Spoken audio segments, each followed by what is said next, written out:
நேர்மையான மரம்வெட்டி. ஒரு கிராமத்தில் ஒரு ஏழை மரம்வெட்டி வாழ்ந்தார். அவருடைய வாழ்க்கை முழுக்க வனத்தில் மரங்களை வெட்டி வாழ்ந்து வந்தான். ஒரு நாள் மரத்தை வெட்டும் போது அவரது கோடாரி கை நழுவி ஆற்றில் விழுந்தது. அவர் அதை எடுக்க முயன்றார். ஆனால் நதி ஆழமாக இருந்ததால் எடுக்க முடியாமல் சோகமாக இருந்தார். அப்பொழுது ஒரு தேவதை தோன்றியது. என்ன நடந்தது?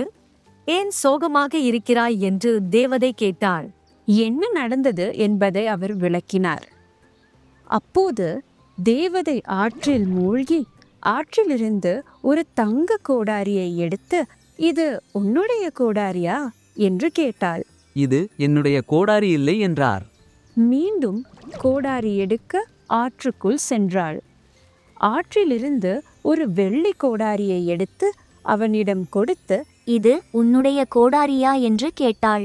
இதுவும் என்னுடைய கோடாரி இல்லை என்றார். மீண்டும் கோடாரி எடுக்க ஆற்றுக்குள் சென்றாள். மூன்றாவது முறையாக தேவதை ஆற்றிலிருந்து ஒரு பழைய இரும்பு கோடாரியை பெற்று அவனிடம் கோடாரியை காட்டி, அவள் இது உன்னுடையதா என்று கேட்டாள். அவர் மகிழ்ச்சியுடன் ஆம், இதுதான் என்னுடைய கோடாரி என்றார்.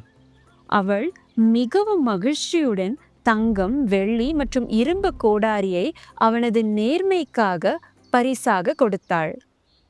கதை சுருக்கம். நேர்மை என்பது எப்போதும் வெற்றியை தரும். கேள்வி நேரம். மரவெட்டி எத்தனை கோடாரிகளை பெற்றார்? 3. கோடாரி எங்கே நழுவியது?